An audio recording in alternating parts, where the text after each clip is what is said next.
शपथ लेने से कुछ घंटों पहले ही बांग्लादेश के नए प्रधानमंत्री ने अपने रंग दिखाने शुरू कर दिए हैं। भारत को जिस चीज का डर था वो खबर बांग्लादेश से आ गई है। सबसे पहले तो आप ये समझ लीजिए कि बांग्लादेश में प्रधानमंत्री का इलेक्शन नहीं बल्कि सिलेक्शन हुआ है। बांग्लादेश की सबसे बड़ी पार्टी अवामी लीग पर बैन लगाने और चुनाव में धांधली करने के बाद ही बांग्लादेश को नया प्रधानमंत्री दिया गया है।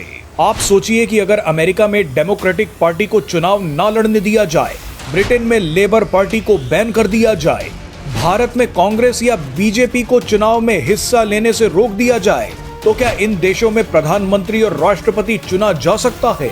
जवाब होगा नहीं। लेकिन बांग्लादेश को इसी फॉर्मूले के साथ प्रधानमंत्री दिया गया है, और वो भी लोकतंत्र बचाने के नाम पर।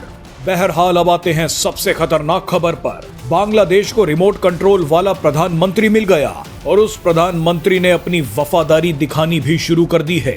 वफादारी चीन से दिखाई गई है। तारिक रहमान के शपथ लेने से कुछ घंटों पहले ही उनकी पार्टी बीएनपी ने चीन को लेकर एक होश उड़ा देने वाला ऐलान कर दिया है।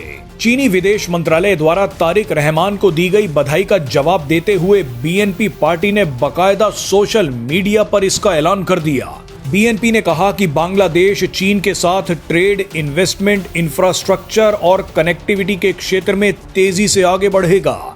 चीन की बेल्ट एंड रोड परियोजना को भी तेजी से आगे बढ़ाएगा। यानी तारिक रहमान की पार्टी ने यह साफ कर दिया है कि चीन की खतरनाक बेल्ट एंड रोड परियोजना दोबारा से बांग्लादेश में रफ्तार पकड़ेगी।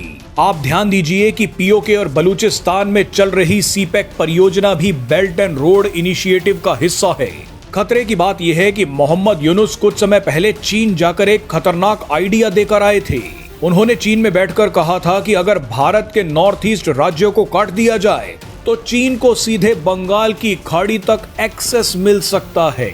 ये ठीक वैसा ही एक्सेस होगा जो चीन को पीओके के जरिए अरब सागर तक मिल रहा है। वैसे हम आपको बता दें कि चीन और बांग्लादेश की इतनी औकात नहीं है कि वो भारत के नॉर्थ ईस्ट राज्यों को हाथ तक लगा पाए, लेकिन इन दोनों देशों ने मिलकर अपनी खतरनाक सोच जाहिर कर दी है। आपको याद दिला दे कि शेख हसीना के समय बांग्लादेश में चल रहे चीन के कई प्रोजेक्ट्स रुकने की कगार पर आ गए थे, क्योंकि इन प्रोजेक्ट से बांग्लादेश की संप्रभुता खतरे में पड़ रही थी।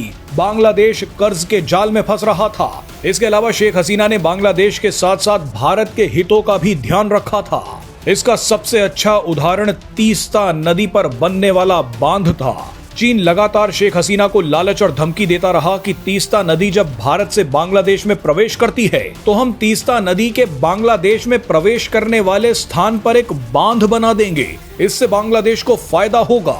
लेकिन शेख हसीना जानती थी कि ये मदद नहीं बल्कि जाल है। बांध की आड़ में चीन की नजर भारत के सिलीगुड़ी कॉरिडोर यानी चिकन्स नेक पर थी। चीन बांग्लादेश को जिस जगह पर यह बांध बनाने का लालच दे रहा था, वहां से चिकन्स नेक की दूरी सिर्फ 93 किलोमीटर थी। लेकिन अब शेख हसीना बांग्लादेश की प्रधानमंत्री नहीं है। बांग्लादेश के प्रधानमंत्री तारिक रहमान हैं, जो अब चीन पर मेहरबान हैं।